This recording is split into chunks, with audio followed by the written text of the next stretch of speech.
Let's quickly do a quick recap of what happened in the market last week. So on USD card Monday, as you can see, USD card was initially bullish. You can see price is making higher low and higher high, higher low. So after this break of structure, you can see the break of structure here.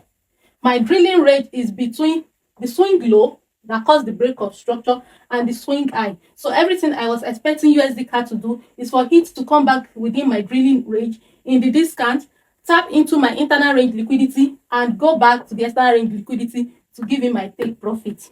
So what I do is I use Fibonacci to measure my drilling range, and anything below 50% of that Fibonacci tool is in my discount. I normally use 71% because it's usually aligned with any of my PDRA that I want to use, any of my internal range liquidity, such as fair value gap. As you can see, price came back to the fair value gap, which is my internal range liquidity. Price tapped into it and started going. I was expecting a full take profit, but after the price gave me 1:1, the price came back and took me out. So this is FOMC candle, I think, on Wednesday. This FOMC candle, after the price broke, changed the character.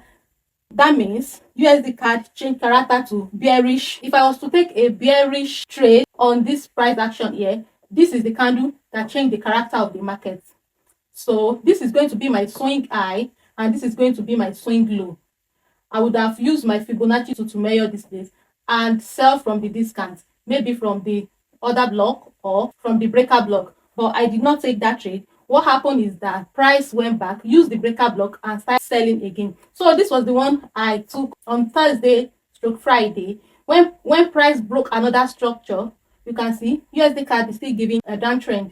After this break of structure, where is the swing high that broke the structure? This is the swing high and this is the swing low.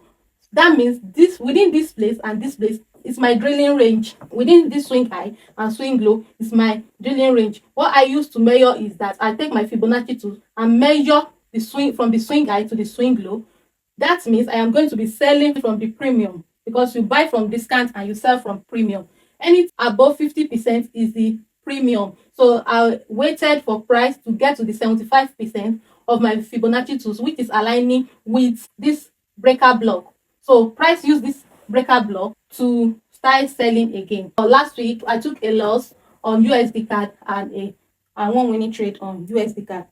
And I have another setup on another trade I took on USDCHF. This USDCHF 1 hour time frame, same thing, same analysis, same procedure. USDCHF is giving higher high, higher low, higher high. So higher high after this break of structure. From this swing low that caused the break of structure to the swing high of the break of structure is my drilling range. What I do is I take my Fibonacci tools to measure my drilling range. So the only thing I'll be expecting is for price to come to the discount of my drilling range, tap into an internal range liquidity, grab liquidity, and go back to my external range liquidity, which is the swing high, to give me my full take profit.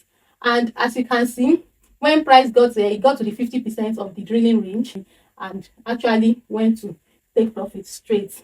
But the sad part is that I did not delete the pending order and I was not at home when FOMC dropped. So when FOMC dropped, the price came straight. Last trade I took for the week was on BTC.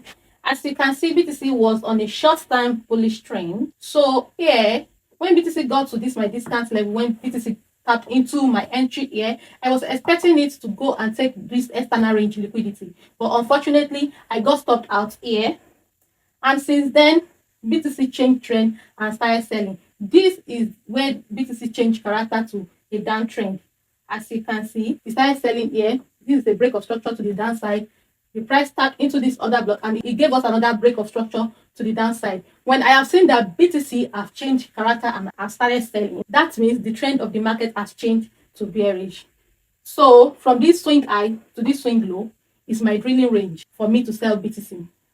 So what I do for me to be able to determine where I'm going to place my entry is to take my Fibonacci and measure from the swing high to the swing low, from the swing high to the swing low of the break of structure to the downside. So within this swing high and this swing low is my drilling range. What I was expecting is for the market to come back to the premium, because I am selling. I was expecting BTC to come back to the premium premium is anything above 50%. So I was expecting BTC to come back to the premium for it to tap into my entry into any of my PD array.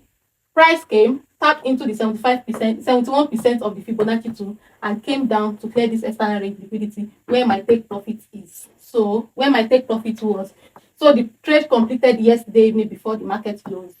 And as you can see, BTC does not close. We still have a choppy Saturday price action right here. Action.